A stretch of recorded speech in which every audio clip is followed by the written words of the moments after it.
эң бир эл ортосунда азыр актуалдуу болуп аткан ислам принцип каржылоолору, анын ичиндеги мына такафул, исламдагы ушул камсыздандыруу боюнча айта турган болсок, бул кызыкканыбыз 2006 жылы Кыргызстанга ошол атайы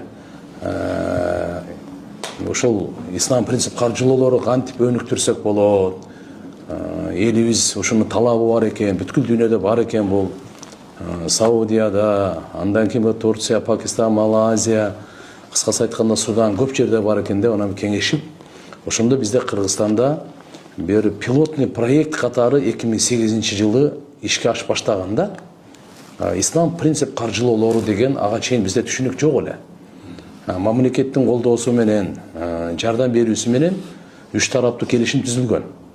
Вот ошо келишимде ичинде бир топ мына азыр продукт деп мындай иш-чаралар бар эле да. Алардын бири мисалы азыр мынакей баарына эле белгилүү болуп калды, мурабаха деген түшүнүп калды. Ошон үчүн кыямат күнгө чейин кандай гана соода тармагында болбосун, башка тармагында болбосун, Куран жооп берип келген да. Ошол 2009 жылы бизде ошо мыйзам кабыл алынганда эле ошондо азыркы пункттардын арасында такафул деле бар эле. Биз ошондо эле мисалы укчу элек, билчү элек, бирок бизде ошондой бир жандандырып талап пайда болгон жок эле да. А так муну мисалы Саудияда 79 жылы эле, мына жакында Малайзияга барып келдик 84 жылы эле. Биз мындайча айтканда 30-40 жыл аркадабыз. Ал менмин деген аалымдар буну уже давно чечип койгон. Бардыгын чечимдеп койгон. Ошодон бери Кудайга шүгүр эсибизде бар эле, бирок мынакей өзүнүн учуру бар экен. Кудайга шүгүр Кыргызстанда жаман иш болгон жок. Кыргызстан ушул боюнча сыймыктанса ок болот.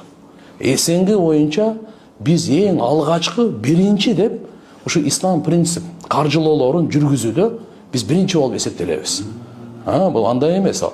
Кийин анан бул жерде эми мындай да, сукук дегени бар, баалуу кагаздар боюнча, халал стандартизация деген бар. Мынакей адал, алкым адал болсун деп бардыгын. Ошонун бирөөсү мынакей өң бир маани такафул. Бул исламдык ошо камсыздандыруу, традиционный такафул страхованияга ушундай күчөйгөндөн токтоп тур. Альтернативин сунуштайлы. Мусулмандар да дүйнөдө жашашат, биздин динибиз адилеттүүлүктүн үстүндө курулган. Ошентип анан кийин алхамдулилlah мына такафулга кызыгуу эмес, бул биздин мойнубузда жоопкерчилик да болчу. Аалымдардын мойнундагы ушу бир жоопкерчилик элибизге туура багытты көрсөтүү.